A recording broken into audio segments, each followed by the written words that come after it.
자, 지금 마스크를 둘러싸고 나다닙니다. 월요일부터 공적 마스크가 공급된다. 약국을 통해 하지만 약국 앞에는 취급 안 한다. 마스크 없음 해가지고 붙여놨습니다.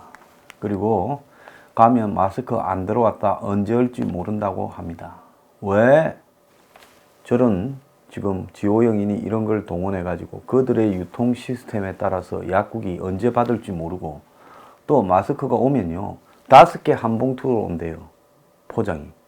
그러면 1인당 2개씩 팔아야 되니까 그걸 또 약국 주인이 알바생까지 동원해가 2개로 단위로 재포장하는데 한두 시간이 걸린다는 말도 있습니다. 그렇게 해가지고 또 팔아야 돼요. 자, 성동구청에는 직접 마스크를 동사무소, 구청에서 판다고 하고 구 단위로는 약국들이 아침 9시나 6시에 판다고 이렇게 말을 하고 있습니다. 자, 그렇게 하겠지만은 결국 좀 여기서 굉장히 기분 나쁜 이야기는 공짜가 아니에요. 마스크 하나 1,500원이라면 비싸지요. 이런 일을 겪기 전에 우리는 마스크가 3,400원짜리인 줄 알았습니다. 500원 정도가 이하로 생각했죠. 그런데 그런 마스크를 지금 1,500원이나 주고 사면서 줄 서야 되고 가면 허탕치고 그러면서 몇 시간씩 줄 서서 2개 사고 아니면 못 사고. 자, 이런 일을 왜 지금 공적 마스크라고 하며 준배급이라는 명목하에 국민들이 고생해야 되는 겁니까? 국가가 존재하는 이유는 이런 국가적 재난이 생겼을 때 신속하게 국가 시스템을 동원해서 국민에게 필수제인 부분을 보급하라고 국가가 있는 거 아닙니까? 자, 마스크는 현재 필수제잖아요. 그러면 이 필수제를 사는데 이렇게 어려움을 겪어서 되겠느냐는 겁니다. 전부터 공적 마스크 재고 현황 앱을 갖다가 한다라는데 이 앱이 얼마나 효과 있을지 의문입니다.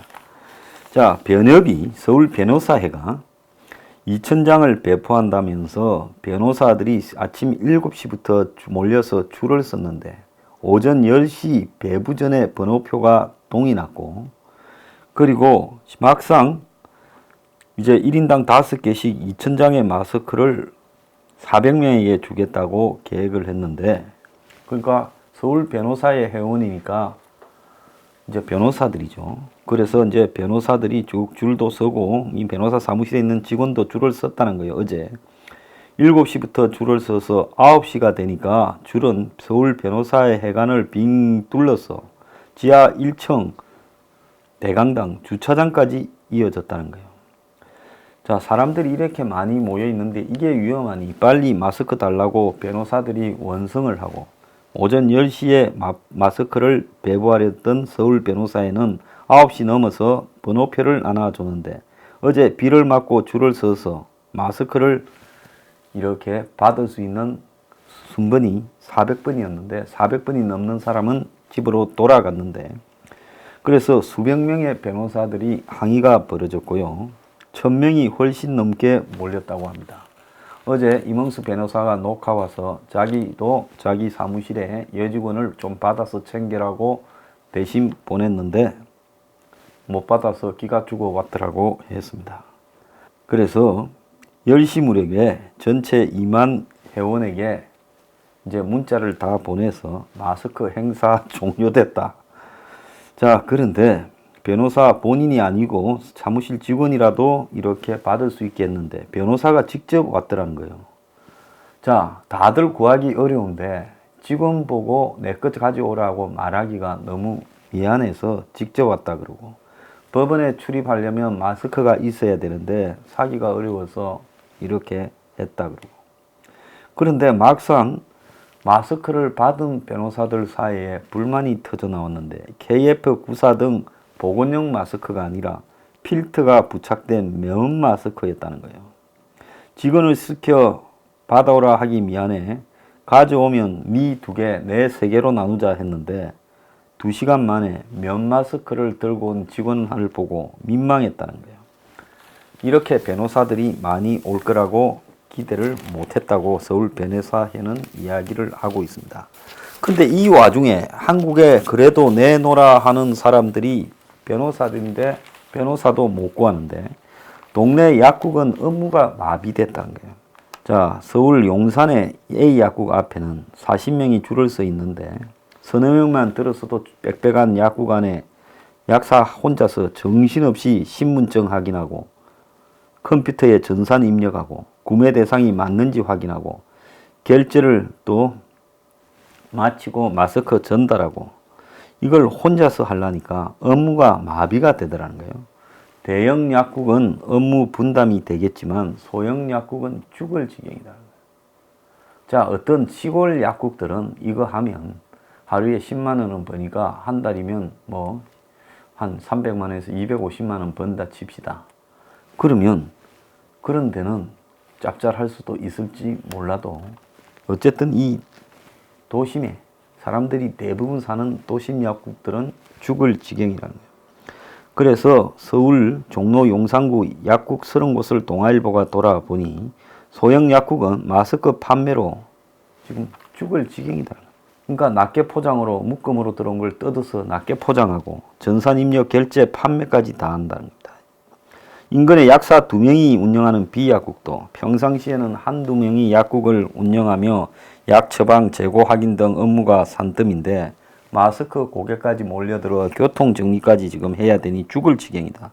다른 1인 약국도 마스크 때문에 그냥 약을 사러 온 사람은 그 마스크 줄을 제끼고 쑥 들어오기도 민망하잖아요. 그러니까 그냥 다 가는 거예요.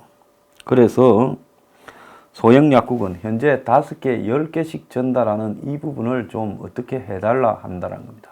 근데 지호형은 지금 공장에서 마스크 받아서 자신들이 그 정도는 해가지고 2개 묶음으로 200원을 중간에서 묵으려면 일은 하고 먹어야지. 일도 안 하고 먹었어야 되겠느냐. 그래서 2개짜리로 좀 주라. 한 약국은 5개 묶음으로 오는 걸 2개로 포장하는데 최소 2시간 들더라. 하루에 마스크가 200에서 250개까지 들어오는데 왜 낱개 포장까지 약사들한테 맡기냐. 그래서 구체적인 운영 방안이 없이 약사들한테 그냥 마스크 던져주고 알아서 팔아라고 하는 것도 죽을 지경이고 약사들만 욕을 시민들한테 먹고 있다라고 말하며 당국이 매뉴얼도 없이 약국이 알아서 판매하도록 내버려뒀다. 그러니까 비난은 다 받고 있다는 겁니다.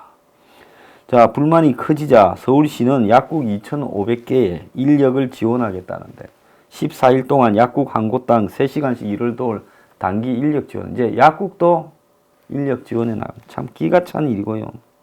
공익 근무 요원을 보내준다는데 소형 약국은 1인 약국은 그나마 다행이라 했고 또 다른 소형 약국은 별 실효성도 없어 신청하지 않을 작정이다. 약국 업무를 모르는데 애 오면 더 꼬일 거다. 이렇게 말합니다. 이 와중에 어제도 말했듯이 홋카이도의 마인이 지금 마스크를 보냈습니다. 일본에 지금 마인이 마스크를 많이 보낸다죠. 한간에는 1200만 장을 사들였다. 한국에서도 상당한 부분을 마인이 사들였다 이야기가 있습니다. 마인은 중국 최대, 세계 최대죠. 알리바바 하고 있는데 주인이라기보다는 바지 사장이다라고 추정되고 있고 마인이 보내는 것은 사실상 중국 정부가 시켜서 하는 거라 이렇게 보면 될 겁니다. 근데 홋카이도에 기증한 마스크 10,000개가 이 한글로 보건용 마스크 KF94라고 한글이 적혀 있더라는 겁니다. 그래서 해외 수출 금지가 되기 이전에 마인이 이걸 2월 6일 날인가 뭐 수출 금지됐죠.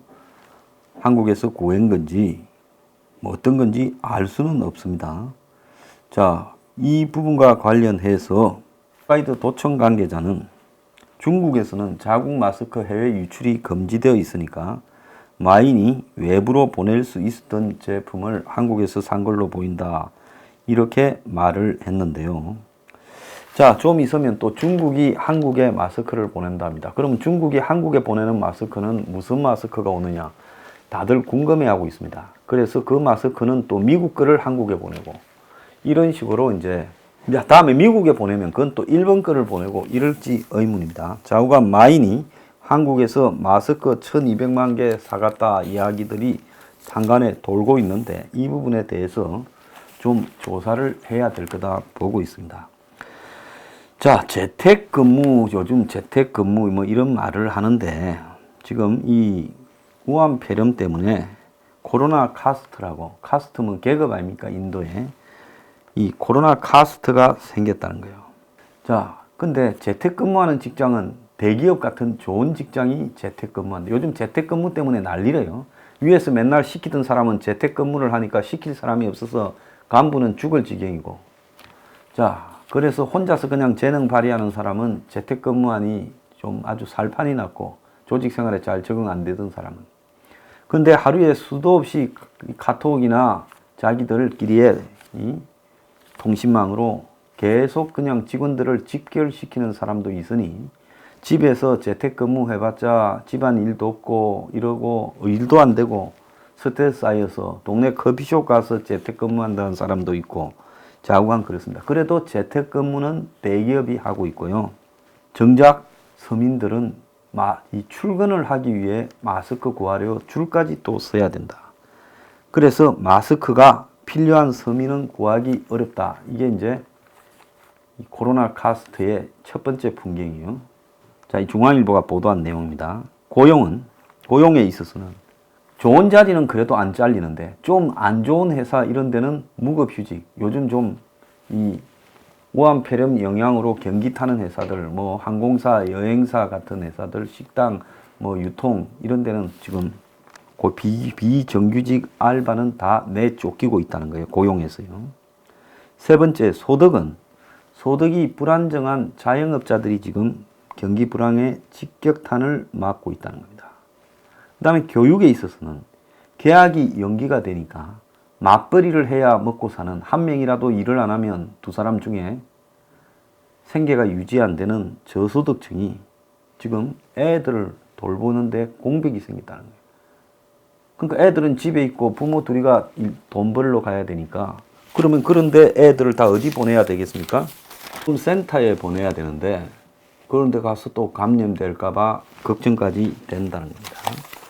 그래서 이 우한 폐렴이 빈부의 격차를 극명하게 드러내고 있다. 요즘 권력이 있는 집에 한번 가보세요. 국회의원 출마한다는 사람이나 뭐 정부의 고위직에 있거나 좀 권력기관에 있다는 사람들 가면 마스크를 몇백 장씩 지어놓고 살 겁니다. 왜?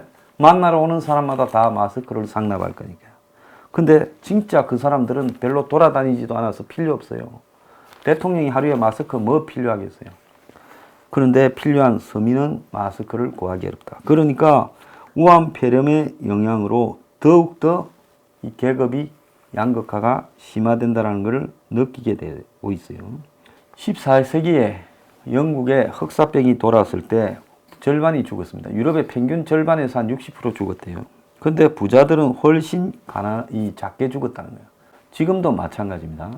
14세기의 패스트 때 부자들이 덜 죽은 것처럼 지금도 마찬가지로 우한 폐렴에 부자들은 충격이 덜하고 또 돈 많은 부자들은 다 해외로 안전한 데 가서 그냥 조용히 즐기고 있습니다. 이참에 조용히 털이 밖에서 푹 쉬자. 그런데 없는 사람들은 그게 됩니까? 마스크 구하고 일자리에 목이 달아나고 소득은 거의 그냥 개점 휴업 상태고 그리고 애들은 지금 맡길 데도 없는 이런 이 계급 사회에 지금 진풍경을 느끼고 있습니다. 제가 뭐라고 그랬습니까? 경제적 위기가 올 수 있는 그런 상황이 벌어지면 없는 사람부터 죽어난다. 근데 이 없는 사람들을 또 악용하는 인간들이 있습니다. 너나 할 것 없이 민주당 계열의 지자체 단체장들이 국비로 재난 소득을 주자고 하며 이 우한 폐렴 국면에 현금 살포하자고 나서고 있습니다. 박원순은 중위소득 100% 이하 796만 가구에 가구당 60만 원씩을 주자. 선불카드 방식으로 4조 8천억을 주자고 말하고 있습니다. 김경수는 국민 전체에 국민 1인당 100만 원씩을 현금을 51조를 주자고 말을 하고 있습니다. 추경으로 하자. 자, 이재명은 생활에 대해서 긴급 재난 지원을 하자 이렇게 말을 하고 있는데요. 그래서 액수를 이야기를 안 했지만 재난 기본소득으로 지금 김경수처럼 1인당 얼마씩을 나눠주자 이렇게 말을 하고요. 국회에서도 더불어민주당 포용 국가비전위원회가 취약계층 1,000만 명에게 50만 원씩 주자 했고, 김부겸도 중소상공인 350만 명에게 100만 원씩 주자, 심상정도 대구 경북 지역에 1인당 100만 원씩 재난 기본소득을 주자, 이렇게 말을 했습니다. 자, 어려운 사정을 겪고 있는 분의 이 심정은 충분히 이해가지만 이거는 이런 식으로 하게 되면 국가는 망하는 겁니다. 전주시는 전국 첫 재난 기본소득으로 취약계층 5만 명에게 50만 원씩을 준다고 540억의 긴급 추경안을 제출했습니다. 이낙연은 현행 추경안으로 현장 위기가 진정 안 된다, 2차 추경이 필요하다며 11조 7천억에 이어서 또 추경안을 편성하자 했습니다. 자, 여러분, 특히 힘드신 분들 제 말씀 들으십시오. 정부가 이런 식으로 국민의 세금을 걷어서 힘든 분들에게 준다 하면 우선은 그것이 좋고 도움이 되겠지요. 근데 여러분들의 삶이 나아질 수 있도록 기본적으로 시스템을 고쳐야지, 이런 식으로 정부가 총선을 앞두고 매표하는 형태의 기본소득 등을, 재난소득 등을 던진다고 그걸 갖다가 좋아서 잘한다고 표 찍어주고 또 그런 쪽으로 마음이 기울게 되면요, 인간의 존엄성을 잃는 겁니다. 그래서 내가 지금 엄청 어렵더라도 이 부분을 싸우고 버텨야 됩니다. 물론 평상시에도 굉장히 어려움에 빠진 사람은 국가가 돕듯이 빈곤 저소득층에서 생계가 어려워진 사람들은 정부가, 저는 요즘 더 늘어나고 있으니까 그들을 향해서 도와야 되지만, 기본소득처럼 이참에 다 그냥 골고루 상품권이나 돈을 던져주자, 또 정부가 하는 것처럼 2조 이상의 상품권을 7살 밑에 애들 키우는데 그냥 소득에 관계없이 던져주자, 하위 40%까지 던져주자, 노인 일자리 던져주자, 이런 걸로요, 그래 돈 주면 좋다, 찬성이다 이러면 나라 꼬라지 베네수엘라 갑니다. 절대 그래서는 안 되는 거예요. 재난에 임할수록 인간의 존엄성을 지켜야 되고, 그 존엄성은 한마디로 시스템에 의해서 서민과 약자의 삶을 개선시켜 가야 됩니다. 서포 15조처럼요. 그게 아니라 그때 국민의 세금을 그냥 니 받아라, 전부 다 받아라 하고 던져주는 이런 부분들은 나라를 끝장내는 국면으로 가는 거예요. 그래서 우리가 이런 부분을 경계해야 된다, 저는 그 말씀을 드리고 싶습니다.